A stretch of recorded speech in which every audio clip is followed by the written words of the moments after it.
Ned Bowman's here from Florida Petroleum Marketers, Brian Guillermo from Enterprise Holdings, Representatives Byrd, Fisher, Yarborough. Are you guys all here? I didn't see Yarborough. Okay, so I got those folks. And then John Rutherford, the congressman. So we're happy to be able to be here. We understand a lot of the issues that we've seen over the last year developing in our country with this inflation that you're seeing. And this is something that I was talking about a while back, and people were saying, the White House was saying that this wasn't real inflation, that this would not happen. And now we're seeing it's real. And this has been going on for many, many months. This Thanksgiving will be the most expensive Thanksgiving that we've seen in quite some time. It's over a 20% increase just from last year for all the good stuff that families throughout the country will want to do. And of all the things where you're seeing with the inflationary pressures, probably none have pinched people as bad as these gas prices that have been going up. If you go back, the gas about a year ago, right now it's like $3.34, I think, is the average in Florida. That's like $1.30 more than what it was at this time last year. So we've got folks that are commuting. We've got families that have obligations, and that just eats in to their budgets. And that's the thing. We got job openings. We've got a lot of creating jobs, and that's great. And we're doing our part here in Florida. But if the national economy has this inflation, even people that are earning more in income, if the inflation is outstripping what your additional earnings, then you're actually losing ground. And so why they would want to be printing trillions of dollars more in the midst of inflation, you have to tell me how that makes sense. That's not going to cure inflation. It's actually going to make it worse. And so we have an obligation to do what we can in Florida to push back those inflationary pressures that we're seeing come down out of Washington. And so I'm happy that we're going to have a big, robust agenda in January for the legislative session. But one of the things we're going to be fighting very hard for is we want to see over $1 billion of gas tax relief for Florida motorists and families. And that will be something that will make a difference. It's clearly not going to eliminate all the inflation because it's gone up so much, but it will make a real difference in folks' pocketbooks. And I think we're going to get a lot of good support for that. I mean, we've had a great history and at the state level to provide relief. And so I'm going to be asking the legislature to join me in doing that.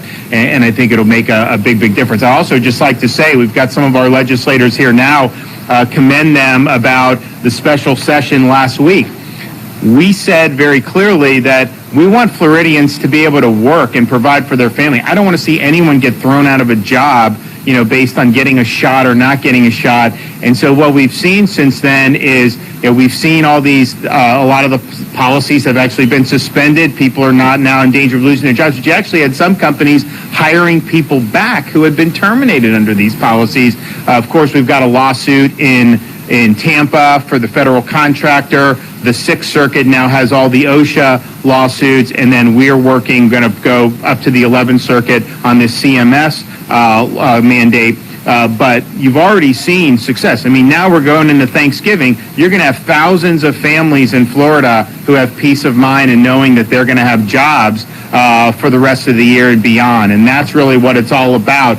We saw this happening. We didn't want to see people get cast aside. We came in, we made our voice heard, and now you're seeing, really, really positive results. I want to thank everyone for doing that.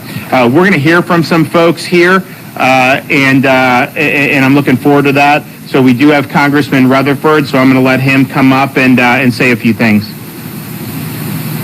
Thank you very much, Governor. It's great to see you. And from all your old colleagues in the House, they said hello and keep up the great work in Florida. When I'm in D.C., I love to tell folks that I'm from the free state of Florida. And that's a direct result of the policies coming out of this governor's office. I can tell you what we're seeing in Washington, D.C., though, is what you get when you have one party, one rule for almost 1 year. We have not just an energy crisis, we have an economic crisis, as the governor was saying. We also have a national security crisis at our southern border with the reinstitution of the catch and release that has put law enforcement all over this country at risk. And so I'm very proud to be here supporting Governor Ron DeSantis in his policies to help Floridians. And so thank you very much, Governor. Thank you. Appreciate it. Okay. And when we were thinking about, okay, what can we do to make a meaningful impact across the board? I mean, we're obviously going to have a very robust agenda, as many of you know. We've been outlining things, replacing the FSA. We're going to be doing signing bonuses to recruit more law enforcement into the state of Florida. We're obviously going to continue with our strong commitment to environmental restoration, Everglades, all that stuff, and many other things. Teacher pay increase. We got a lot of good stuff. But we said, what can we do to make a meaningful difference on this? And so for the state's perspective, we can basically do the gas, the state portion of the gas tax. There's federal tax, there's local tax, there's a bunch that goes into it. So we could do that. But I asked people like Aubrey Edge from Daly's and Beaver, who we were down, Beaver Alpin, who we were down with at Buc-ee's, okay, if we do this and it goes into effect tomorrow, do you lower the price by 25 cents? And they all said, we're lowering the price. And so that's really, really good to hear, because you're going to see this hopefully go into effect, and then the price will go down about a quarter a gallon, which will make a difference for people. And look, it's a competitive market. If some of the big folks do it, everyone's kind of got to do it. But I can tell you, if you have Daly's that does it and one of the other ones doesn't, people are going to come here. Then they're going to buy all this stuff. I mean, look what you have. I mean, they have like ice cream here. They've got breakfast sandwiches. I mean, come on, you've got a lot of good stuff. So I think that the economics of it works, and I'm confident that it'll something that will actually be meaningful for consumers. So I want to thank Aubrey and let him come up and say a few words. Thank you, Governor. Yeah. So, tfirst of all, just thanks so much. Quite an honor to have you here, to host you today, and all these incredible people. And what a great announcement. I mean, Governor DeSantis is spot on. It's, it's tough right now, keeping up with costs. Costs are rising every single day. And this is just an incredible way to give back to everyday Floridians. And, from my perspective, I can't thank you enough for your leadership. I mean, it's been incredible. You protect our personal freedoms. You're looking after the economic interest of every Floridian. And I couldn't say enough about what you've done for the great state of Florida, and you make it great to have a business here. So thank you so much for that. And then finally, I just want to say we've got an incredible First Lady, and I want you to know our prayers and best wishes for her in her fight against cancer and breast cancer, and just make sure you understand that that's something. God bless you both. Thank you. Thanks so much. Thank you. Yeah, we really appreciate the prayers for my wife, and it's not an easy thing to go through. She handles it about as well as I think anyone could, and so we just take it a day at a time. Today actually is my daughter's 5th birthday, so when we're done here, we will be going back to Tallahassee. We've got a lot on the agenda for her, and I know she's very very excited. But Aubrey had mentioned kind of the cost rising every day. I'll just tell you, obviously, you see businesses having to raise prices on goods, different bills people get may go up. There's a whole host of things that happen, but it affects all corners. For example, the state government. We funded certain projects last year, and we're happy to do it. And now they come back to me and say, the costs have gone up so much, you have to now put in some more money into the kitty to do some of these things that we were doing. Now, part of that is, there's a lot of things that go into that. But, this is real. This is not like just a little bit. These are significant cost increases that you're seeing really across the board, and it's affecting an awful lot of aspects of the economy. And the gasoline is one of the biggest ones. Obviously, it's one that people deal with the most, one of the most in their daily lives. But groceries, all these other things are going, business inputs, you name it. And even in the state, we're having our budget, when we put that out at the beginning of next month, it will reflect that the costs of some of the things we've been trying to accomplish have actually gone up. I want to bring up Eric Green from Jacksport. He stepped forward. They've already had ships from Savannah reroute that were stuck off the coast. and they run a very good operation and really is a great asset to our state, this region, but really the state as a whole. So, Eric? Yep. Thank you, Governor DeSantis and Secretary Tebow, for your long-standing support of our state seaports and the vital role we play in providing supply chain security for Florida consumers.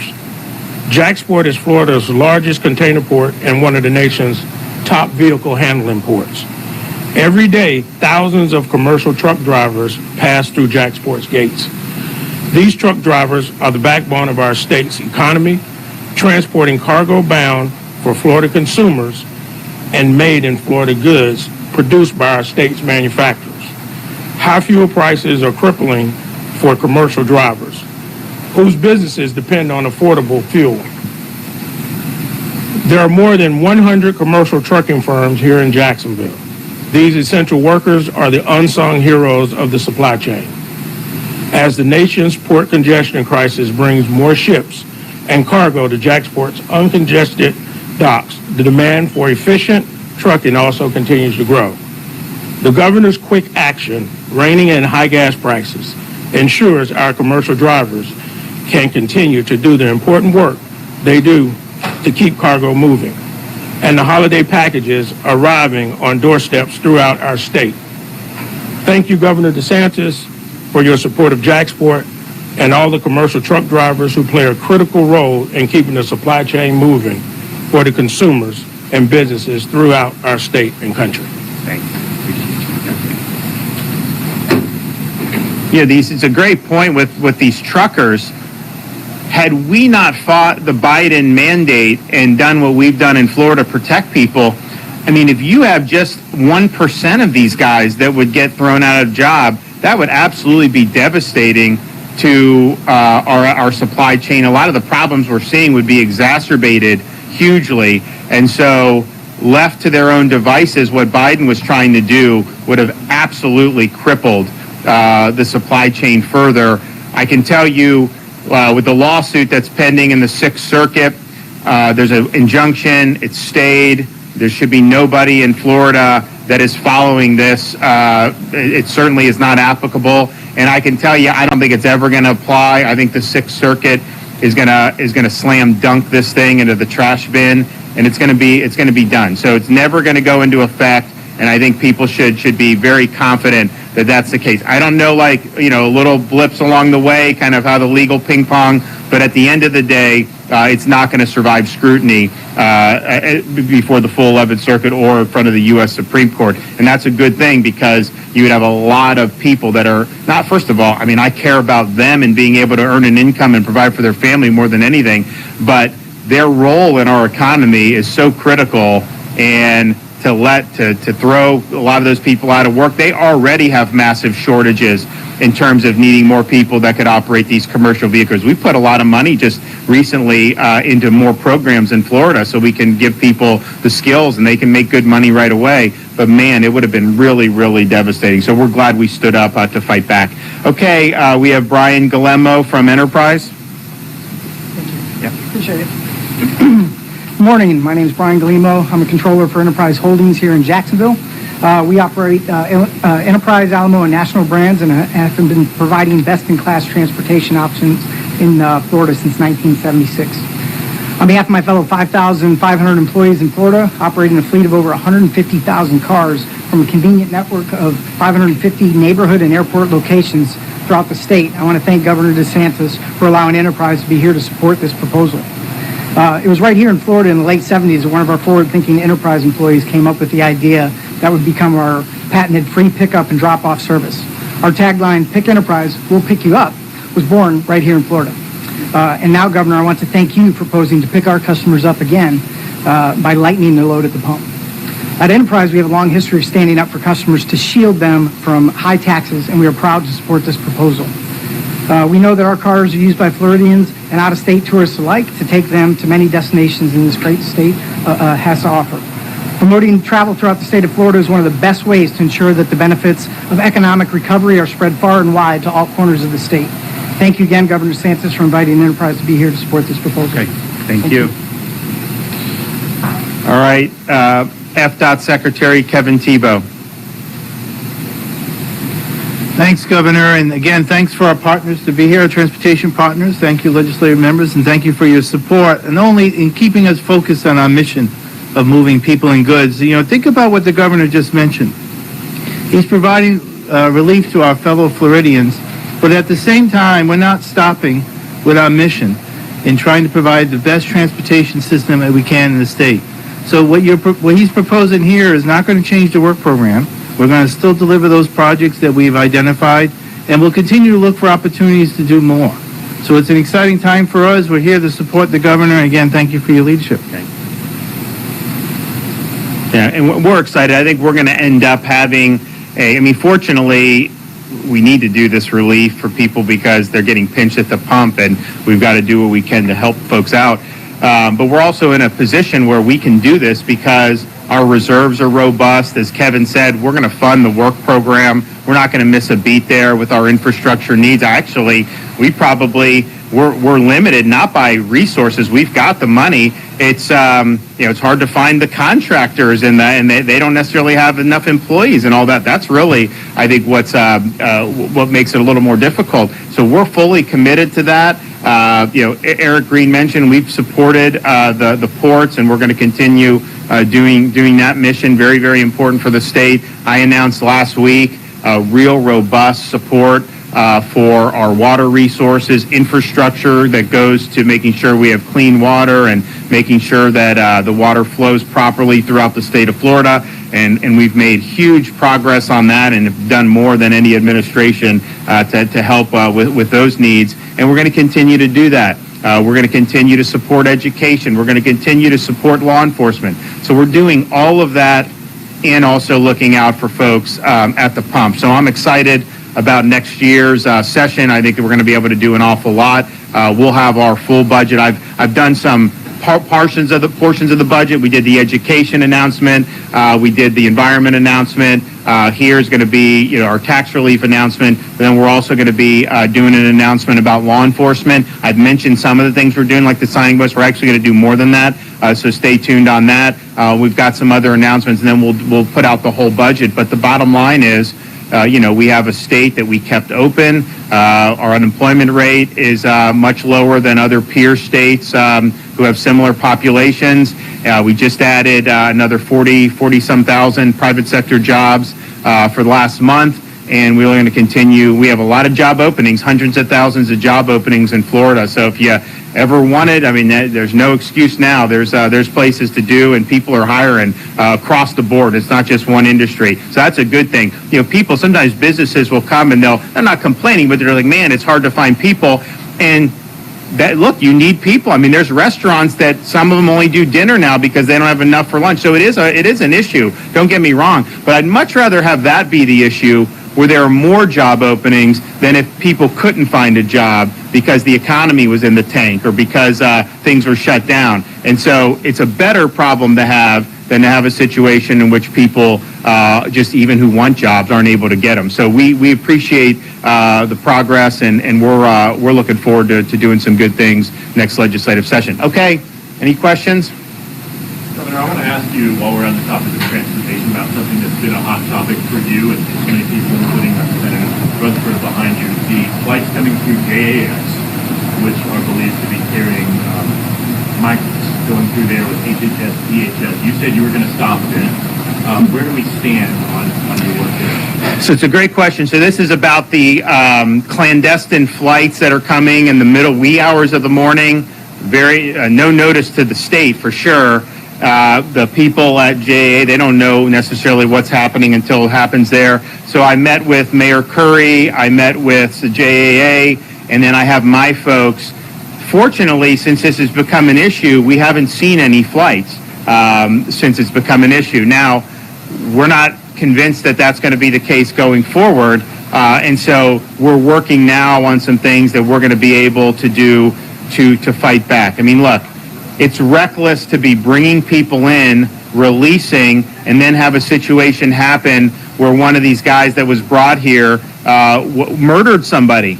Totally unacceptable. And that is a self-inflicted wound that Biden is doing by doing this. And so clearly his policies, if he'd reverse them at the border, that would fix most of this. But in the meantime, for us, we have a responsibility to try to protect our folks. So stay tuned. We are litigating with them.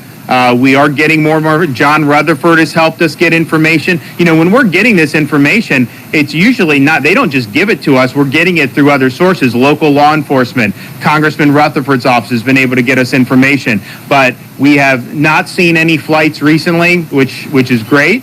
But we think that, we don't think that it's over. I mean, we are anticipating at some point for them trying to resume it. Now, there are also some flights, these ICE flights, which are a little different.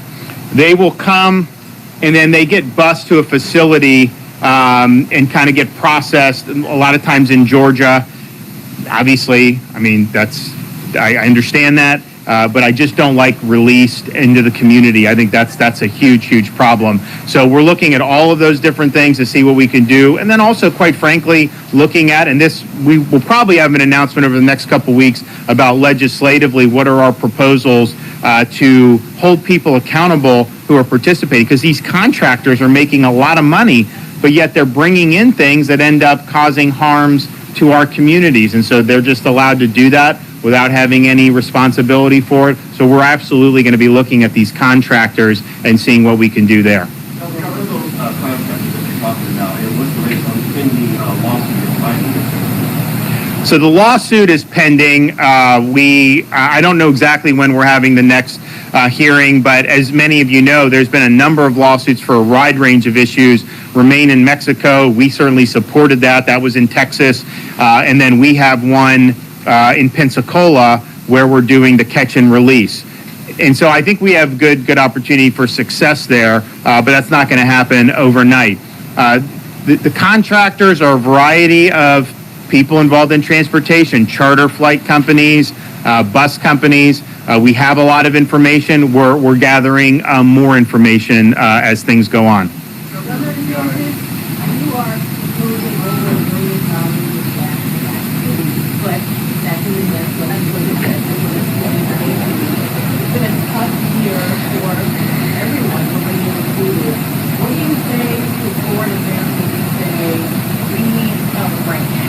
I would tell them to contact their members of Congress and have them press the Biden administration to change course on what they're doing, because they're the ones that are driving this. Last year, gas was $1.30 less than it is right now. We're now in a situation where we were basically energy independent for the first time in my lifetime just a couple years ago.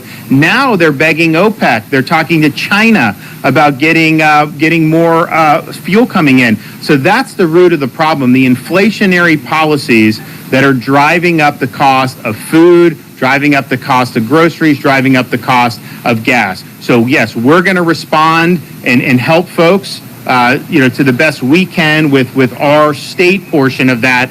But even with doing that, that will provide relief for whatever it would be, and we're happy with that, and we want to do that. But we don't see any end in sight necessarily for this, and that's the big problem. And so I think the policies that have been implemented are not working in this regard. And so I would just say reverse course and let's get back to where we were. I mean, we had a number of years. I don't think it's been, I mean, you'd have to go back probably 7, 8, 9 years to find a time when we had the gas hit this level.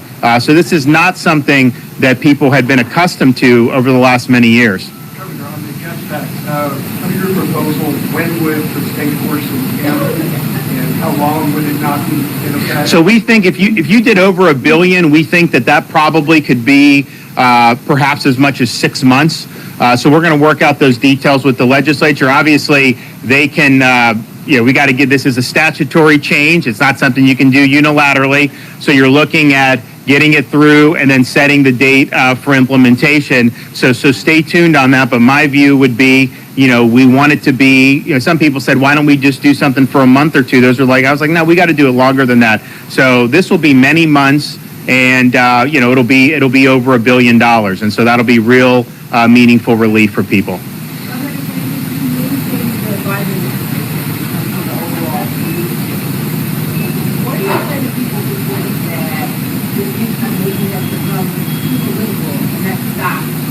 progress forward now? So that's a good question. So, is all this just politics? I mean, we live in a polarized time, and it just seems like one team versus the other. And there's definitely some truth to that. But I would say this. I mean, Biden's in a bad spot because he ran for president saying he was going to unite the country.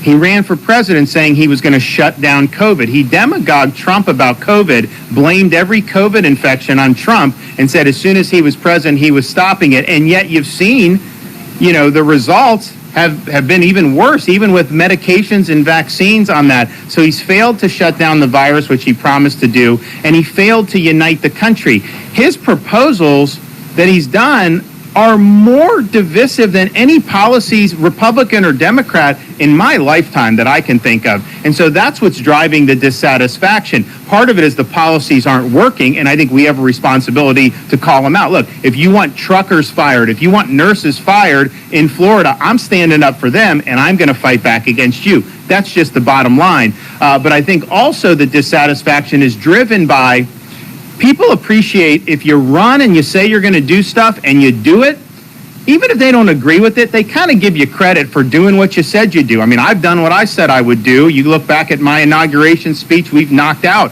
what I said I would do, and we're doing even more. Biden, though, I think, committed a fraud on the public when he said he was going to unite people. He is not. He is being captive by a very militant leftist impulse in his party.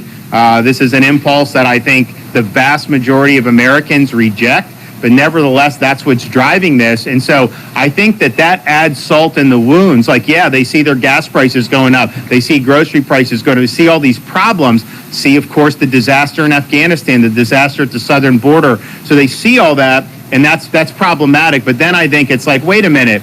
How is it uniting the country by having an open border? How did it unite the country for being humiliated in Afghanistan? How is it uniting the country to try to impose mandates that are going to cause millions of Americans to potentially lose jobs or livelihoods? And that, I think, is why people are so dissatisfied. And so we have just a responsibility to stand up for folks. And we've guarded Floridians' jobs zealously, their freedom zealously, from threats on all comers. But if it happens to be coming out of Washington, that we're going to do that. But people know that if you have a bureaucracy that's out of control and they have their set sight on the jobs and livelihoods of Floridians, people know they have a governor that is going to fight back. They have a governor that's going to stand up for them. They have a governor that is going to do whatever he can to make sure they have the right to work and the businesses can function and kids are able to go to school and all the things that are just so important to having a healthy society. That's what we're fighting for.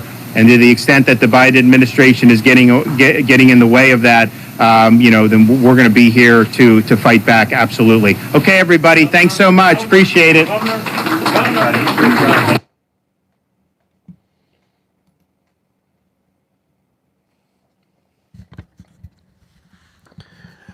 Okay, a lot of great points there. Yet a second live right down the road. He was earlier in Daytona, which is kind of a blue area of Florida, and not very long after that, he's up in, it looks like he was at the Dailies out on Jack's Beach. I don't know what's going on with my throat today, but I don't know if it's too dry or too humid, one of the two, but I apologize. Jacksonville Beach is, of all of the blue areas over here on the east, probably the most. And you can see that he has support virtually unanimously throughout all of Florida. Because here, it's just a different kind of politics. It just really is. Now, I would like to address just a couple of things. I'm not going to waste a whole lot more of your time. During these live events, down in the chat, there are going to be people who are going to surreptitiously try to move the topic away from DeSantis, away from Florida, and toward Trump, and toward his complaints about voting fraud. They're going to try to move the discussion over to conspiracy theory controlled websites like Rumble, like Odyssey, like Gab, like Telegram, like all these Parler, all this other stuff. They're going to try to do it subtly. They're going to take away from the topic that we're talking about, and they're going to try to do their little game to start a little wildfire in the chat section. And they're going to say, do your research, do your research. Rumble is not research. Rumble, anybody can go to Rumble. Anybody can go to Rumble and say anything they want with absolutely no proof, or they can gin up their own statistics. They can create their own spreadsheets, and they can push their own lies. Going to Rumble is not research. Going to Rumble is not research. If you want to, you can go to, and you see, here come the president people. They try to do the same thing. Anybody talking about the word president is still deluded. Anybody talking about the word president is still deluded. They tell lies. You see, so many people come out and say, I'm not anti-vax, I'm anti-mandate. That same group of people will say, the vaccine has killed 95% of the people who have taken it. They literally will. I had somebody in chat saying that they should now ban the vaccine in Florida. Wait a minute. I thought we were for choice. Do you know the man that you're watching, Governor DeSantis, was vaccinated and booster vaccinated? And he's perfectly fine. He's perfectly healthy. He tours the state on a daily basis. I'm sure he's up at 5 or 6 o'clock in the morning. I'm sure he's not in bed till well after.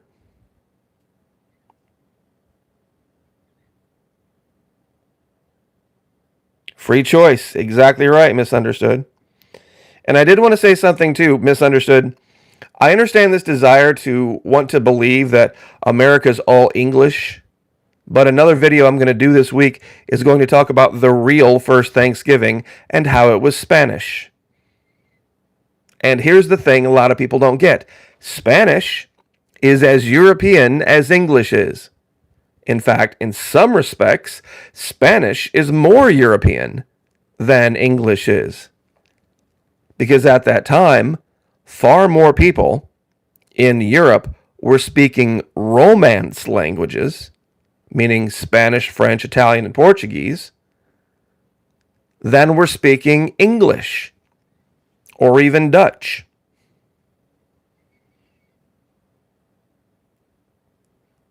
So people have this misunderstanding of the Spanish language, a misunderstanding of the Spanish culture. Because, of course, they get their news from Rumble. They get their news from BitChute. They get their news from all this other garbage and crap. That's basically lies. Total and complete lies.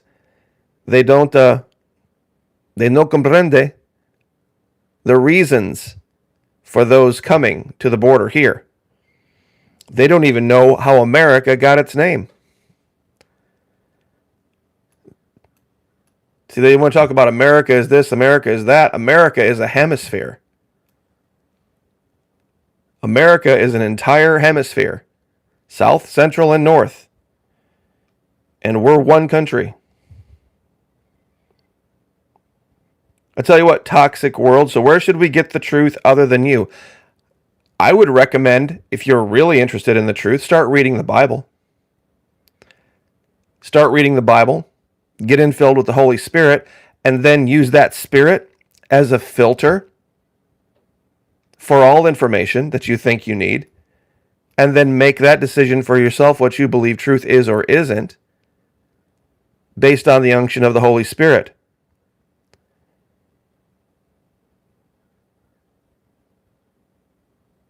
You see, once again, Free Press 666. Okay, total lie. Nobody's getting $250,000.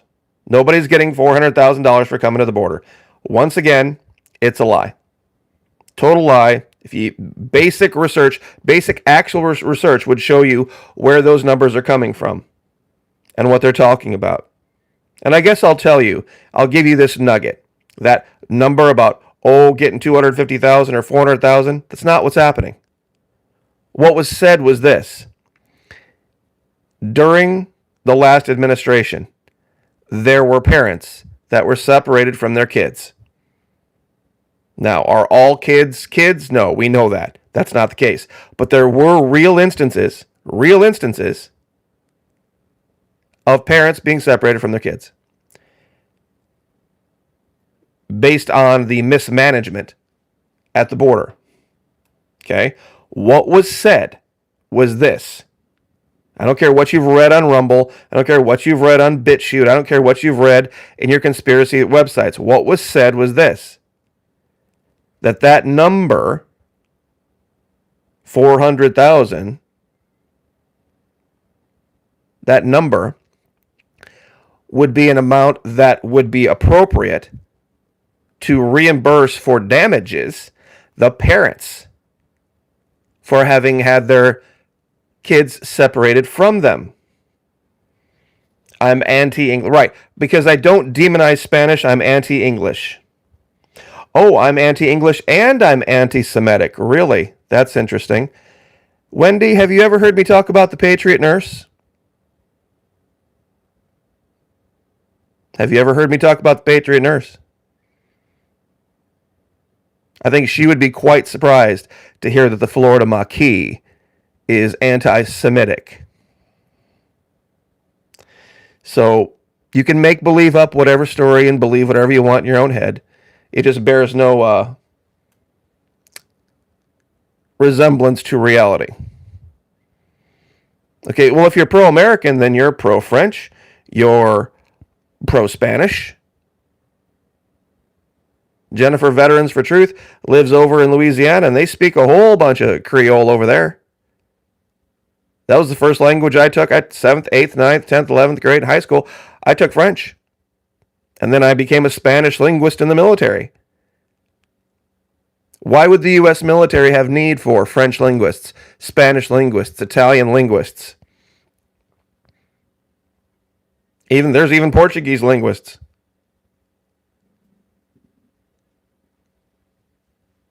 You see, when you really understand the culture of the people, you'll realize something.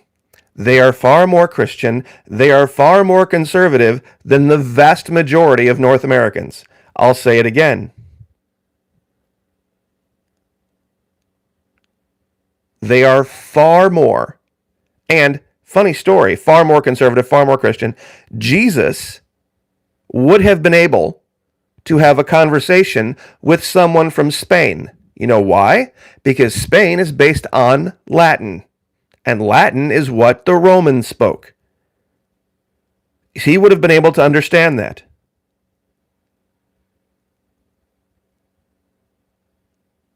However, I very much doubt he would have had the ability, Jesus the man, to speak with anyone from England.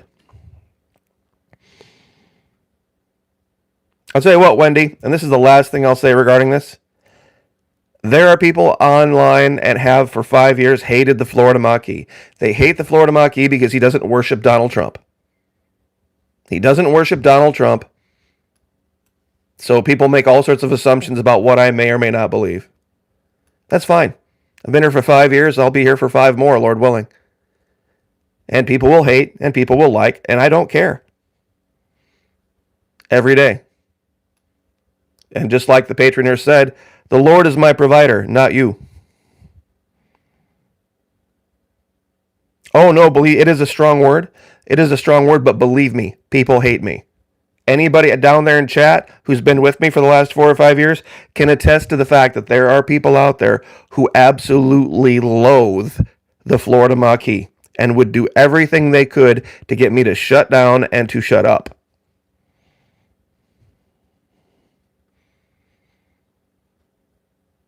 And there are dialects of English, dialects of Spanish, absolutely. You see, some people think, well, if you're not a liberal, but you're against Trump, you must be part of the Lincoln Project. No, they're a bunch of douchebags too.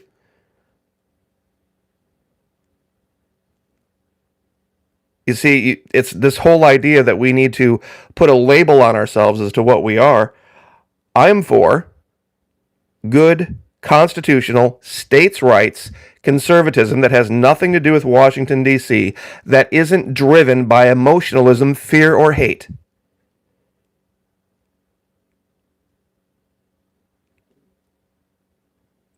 Does that make sense? States' rights, constitutional government that is not driven by fear or hate or emotionalism.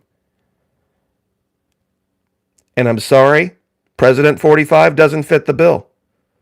Biden doesn't fit the bill. Pence doesn't fit the bill. Romney doesn't fit the bill. But the point is, D.C. does not matter.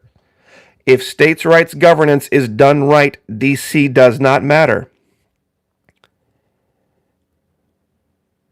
And that should be what we're going for.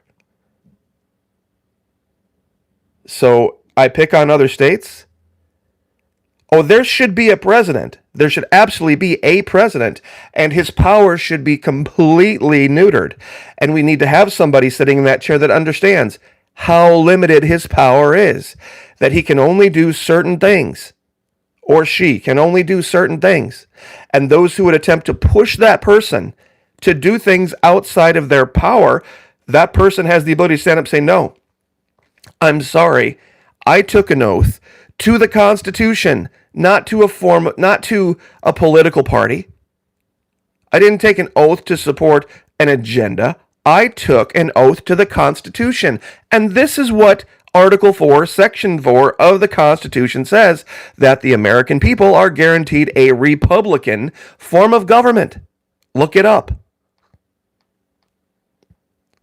Article 4, Section 4 says that basically, in a nutshell, Florida can be Florida regardless of Georgia's opinion. Tennessee can be Tennessee regardless of Missouri's opinion. And California can be California regardless of Ohio's position on it.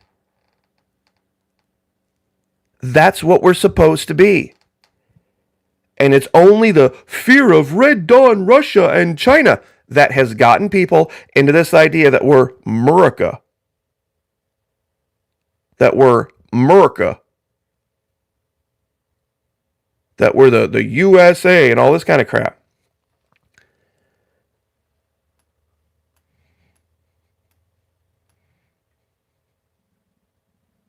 Most people don't know what a republic is, so they really don't. They've had republics for thousands of years. And this is what makes Florida, at least the spirit of Florida, different. And republics are messy things. Republics are not perfect.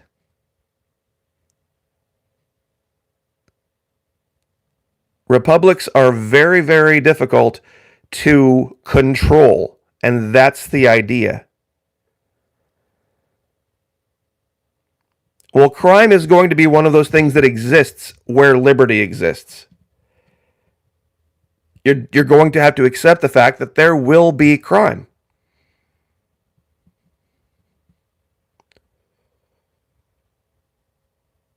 That's just the natural state of things because people are in a republic. Human beings are in a republic.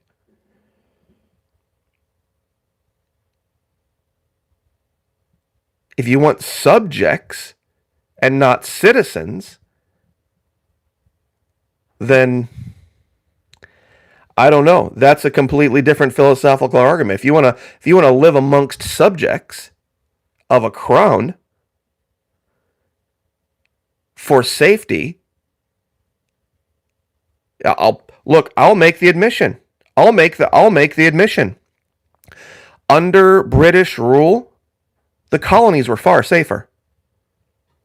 The colonies, the 13 colonies, were way safer under British rule. Absolutely. I mean, no one could make the argument that when they expelled the British, that things got safer and better. In fact, they got quite a bit worse. So when you look at places in South America or places that haven't bent the knee, like Brazil, where there's danger, yeah. There's republics will have danger. Republics will have danger. And if you can't handle that, then you probably should, you would enjoy the North. Let's put it that way. You will enjoy the North. You will enjoy the Midwest. You will enjoy the West Coast. You will enjoy the Northeast. Please move there. If you're there, remain there. Florida will be dangerous. The South will be dangerous. Brazil would be dangerous. Where there is freedom, where there is liberty, where there are girls in bikinis, guaranteed there's going to be danger. Guaranteed.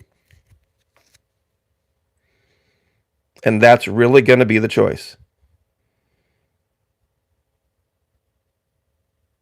So, Flowers got the joke. One person got the joke. So, there's no shortage of gas, by the way, in Florida. There's no shortage of a lot of things in Florida, for sure. But trust me when I tell you, the Spanish are not your enemy. The Spanish are not your enemy. Many of them have been deceived as well. Do understand this. Many of them see all of America as Joe Biden. They see all of America as Nancy Pelosi. They see all of America as Hillary Clinton. Many of those in South America, they don't get the entire story. They don't get that there are those of us here who share the same values. I don't blame the Cubans one bit for being highly suspicious of quote-unquote American help. I don't blame them one bit. Hopefully, Floridian help, they might be a little bit more amenable to. Because for those of you, this part of Florida right here, from Homestead up here, you better know Spanish. You better know Spanish if you're living here, anywhere down here. And believe me, it's beautiful. It's gorgeous. If you want to see, and sorry ladies, but if you want to see the tiniest bikinis, guys, in all of Florida, the teeniest, tiniest bikinis that they make, this is where you need to go. But you're going to need to know Spanish. And it's not a hard language. It is no es difícil. Yo puedo hablar español. Aprende español. Es fácil. Es más fácil que chino. But I had one person, it was kind of funny, that came to one of my videos and said, "You don't speak Spanish. You say you do, but you really don't." And I'm like, "Claro que sí. Yo no puedo hablar español. Qué horrible." It's just, YouTube is one of those funny places.